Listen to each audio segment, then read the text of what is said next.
So,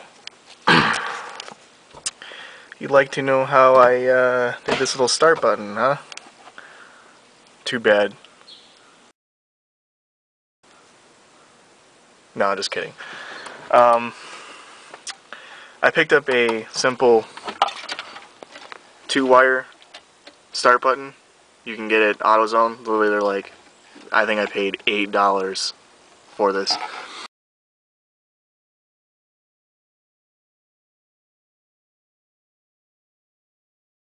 You're going to use your factory cigarette lighter. I think most Japanese cars use the same type of screw-on cigarette lighter. So all Mitsubishi uses the same when it comes to the cigarette lighter. This is I think the one with the ring that has illumination, but obviously it has to be removed. Basically, you're going to use the outer cigarette body. So I'm going to set this down real quick.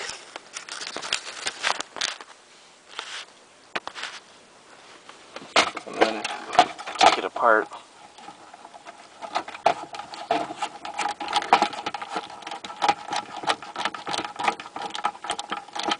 Since a lot of you guys wanted to know how to do this, it's very simple, actually. Here's your cigarette casing. This is basically the outer housing that holds the bulb. You can see where it used to go for the illumination. You're going to want to gut it completely. And then you're going to want to turn it backwards, like I showed. So you take the body of the start button, it slides inside and gives you a spot to hold on. Just slip it on through, and then screw back on the outer button till it's tight. You're going to have to hold it. Now to wire it up, it's even more simple. A lot of people just wire in a switch just to serve a purpose as a switch, just because it's cool. I actually did this as a theft prevention. I mean, it's obvious because it's a switch in the cigarette lighter position, but for some people that aren't really looking, it looks like a cigarette lighter. That's why I did this. The brown wire, as you can see, is what goes to the starter. I completely removed the factory wire that went into the ignition. It's completely gone. I took it all the way out. It's not even existent anymore. So this brown wire goes into the harness by itself as just some random brown wire and then goes down to the starter.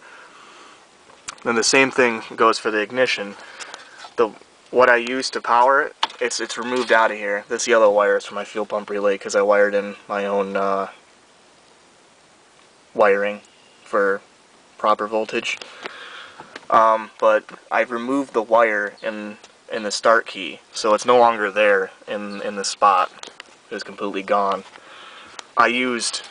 Since I don't smoke and I obviously replaced my cigarette lighter with this, I use the 12 volts that are continuous from the lighter, which is, where did it go?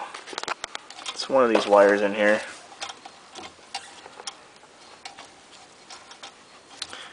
It's somewhere in here, I just can't remember where I stuffed it. Anyways, you have the power wire from your cigarette lighter that's being unused. Now you gotta remember that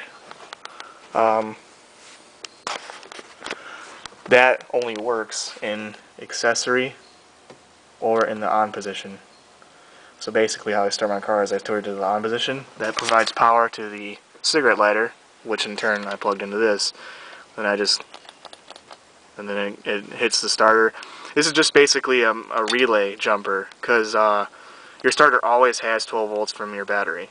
Remember that. So when you're taking it, doing work on it, make sure to disconnect your battery. This 12 volts just triggers the relay inside, the starter relay.